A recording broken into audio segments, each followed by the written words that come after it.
Yewe ga, mbega ibibereye hano kuri iki kigo cy'amashuri. Umwana arifasha arifata akubita ababyeyi hasi we. Uyu mwana yaragerageje igihembwe cya mbere, aracenga akubita amacenga, agerageza kurambika hasi akubita amanota 55. Igihembwe cya kabiri aragerageza aramanuka, agerageza uko ashoboye arakonkoboka akubita amanota 50. None ku mwaka aramanutse aracengagira uko ashoboye kose akubita ipoto y'amanota 49.9. Mana we, arasibiye ku gice kimwe, abuze amanota 50, atumye atabasha kujya mu mwaka ukurikiyeho wo mu kabiri. Uyu mwana yigaga mu mwaka wa mbere w'amashuri yisumbuye, afite metero imwe na santimetero 65, ibiro 52 n'amagarama 6, imyaka 14 y'ubukuru.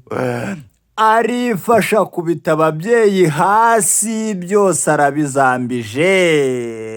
Falala. Ajya kuza ku ishuri, ababyeyi ntako batari bagize. Bari bagerageje bagurisha ihene 5, bagurisha n'intama 3, inkoko 9 n'amagi yazo. Barikomakoma bikubita mu gatuza, baguze ibihumbi 15 ngo umwana baje kuza ku ishuri. None arifasha kubise poto y'amanota 49.1. Falare akubisa amanota 49.9, abuze igice kimwe kugira ngo abashe kwimuka. Aba babyeyi bariyahura noneho. Farare, Mana ishobora byose we, ndagusabye kugira ngo umanukire bano banyeshuri babashe kubona amanota 50 yo kwimuka. Uwiteka utabare, kuko turananiwe, ababyeyi bagiye kwiyahura. Ndasaba abanyeshuri kugerageza uko bashoboye kose ngo mujye mwiga, mushyiremo imbaraga kugira ngo ababyeyi tutagwa mu manga y'akababaro muduteza.